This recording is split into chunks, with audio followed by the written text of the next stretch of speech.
net. Coach Sting, good morning. How are you? Happy New Year. Happy New Year, guys. How y'all doing? Doing all right? Doing well. How you doing? City looking forward to this weekend as everything is exciting around Elite Football Academy. You guys getting out to the public and going to have a youth camp this weekend. So let me get this right. You got a couple of youth ages, middle schoolers, and then you got the high schoolers coming in as well.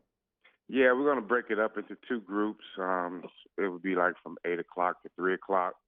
So it'll be a long day, but it's going to be a good day. You know, you're going to get the opportunity to get out there and be coached by some of the former LSU great players, you know, get some fundamentals, get some coaching, get some motivation going. You know, let these guys just run around and just have fun, you know, in the community. And good thing about it, it's over there at the Dunham School where I coached. And, you know, it's going to be a good day. How can our listeners get information about it? I know that you guys are on social media at Elite FBLA. Well, that's a good place to find it first. You know, go to Elite Football Louisiana, which is FBLA.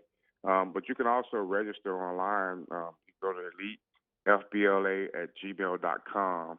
That's where you can actually get most of the information from, where you can register as well. We got a half price deal going on as well.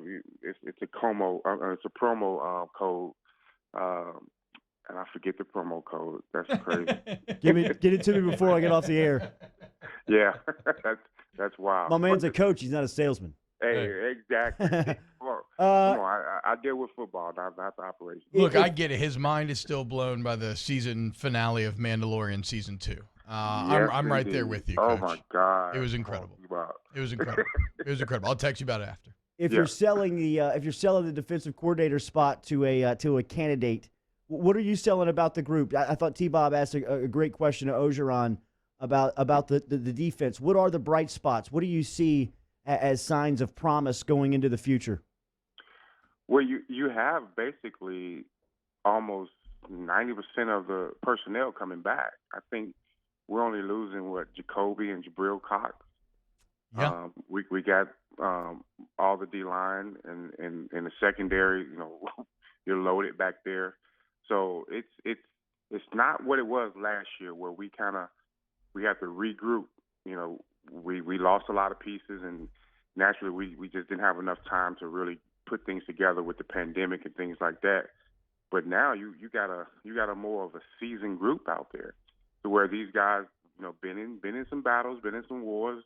A couple of guys were on the championship team. They may not have started, but they played. So you got all this experience. In my opinion, I mean, it's one of those things. If I'm coming in as a coordinator, I would look at that and say, you know, I think I can do a lot with this group. And I don't think you have to say, okay, this group is a 4-3, this group is a 3-4, this group is a 3-3, whatever. It's more so like, I see these players. Let's see what they can do best first. Yeah. You know, with the personnel, with the formation grouping, and then from there I start implementing some things, because you can't just say this is who we are and then this is how we're going to play it. You have to come in with your own ideas too, but then you do have to conform to what you have. But I think you should just build on whatever you got going on, and I'm pretty sure Coach Owen and the staff they're going to take their time on this, because they know they got to get it right. Yeah. I don't think there's no need to push the panic button, because, you know, we didn't get the top guy, things like that. You know, they did what they could to try to get him. But at the same time, you know, we don't want to, well, I'm pretty sure they don't want to just be stressed out by the fans or the fanatics because of the fact that they didn't get who they wanted. Mm-hmm. No, it's going to happen, man. And I don't think that the panic buttons need to be pushed at the moment. Take your time, get it right. Because here's the thing. When it comes to recruiting, it's different on the offense side. You know, we got some key guys out there that we may still need to get, and they probably just have to hurry up and get the offensive coaches in. On the defense side, just like what I just said, the mass majority of the players are back on defense. Yeah, we want some other guys that's out there, but we're going to be good defensively. I mean, when I say good, meaning we're going to be good to the fact that we have veteran leadership or returning players. We're not starting over again. I mean, we were just talking about this during the Marcus Freeman portion of the search, which was simply that, like, where are you going to inherit two better cornerbacks than Eli Ricks and Derek Stingley Jr.? I mean, you were talking about maybe the best tandem in the country. You got a full returning defensive lines. Yeah, the cabinet is full. The talent is there.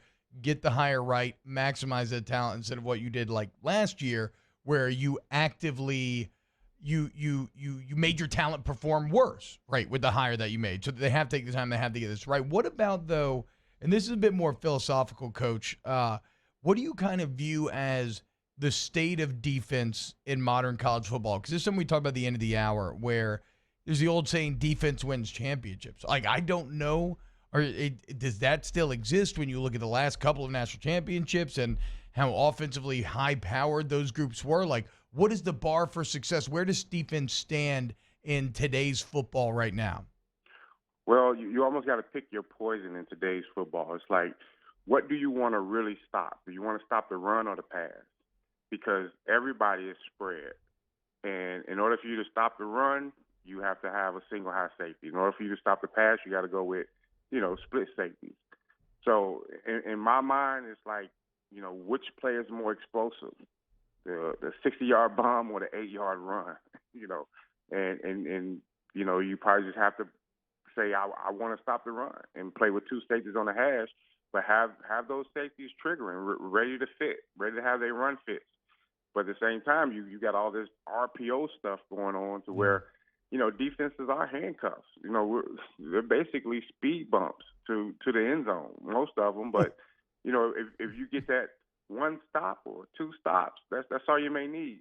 Look, I coached arena football for all my life, just about, as a professional coach, and that's what it was all about. Yeah, us just getting 2 or 3 stops because we knew that offenses would score, and that's kind of what the offenses are turning into. Everybody wants to put up mega points. These offensive coordinators, they don't like the 3 yards in the cloud of dust anymore. They want the 60-yard big play now. And from the defense standpoint, it's like, okay, this team's going to get their big plays, but we just need to make that one play or that other big play on the defense side to stop them to where we can gain momentum and hope that our offense can take control just as well as theirs. So when you look at this LSU defense right now, do you think that they have the personnel to do that next year, to be good enough? I mean, I think like elite right now is, if you hold a team to 18 points a game, I think you're like leading the SEC. Can this LSU defense get to that level after a down year? Well, I think the one thing that we have to look at is the fact that they would now have an opportunity to really like implement things and coach things and see, where they need to get better at. Where last year we were dealing with the pandemic. They didn't know what to do. They didn't know anything about how to get this stuff over on Zoom, meaning that they did their best on what they could do. But now they understand how they can get through that. And now they can probably practice a little bit more. Last year the country was on pause for a minute. Everybody just freaked out and stopped. Now you can do some things. You can quarantine. You can get everybody together. You can run your regular off-season program to at least 90%. If not, close to 100. But last year we didn't have that. So bottom line, it's just the information that's going to be applied to these players. So now you take what your players can do. Meaning, if you want to disguise some things and roll safeties down and run them out on a snap, or if you want to blitz from a high safety position, if you want to just send pressure and play zone over the top, you can implement those things instead of waiting until fall or the week of the game to say, oh, this is what we're going to do. And it's a lot of newness. And then, everybody was just getting coached a little different to where some of the stuff just didn't make sense. But you can get all that now during the off season going into spring ball. So I think it doesn't matter about, it does matter about the players, but it matters about the information right now. Talking to Coach Derek Stingley Sr. here on Off the Bench. Coach, pass rush and pass coverage, it's a symbiotic relationship, right? When one increases, the other gets better as well.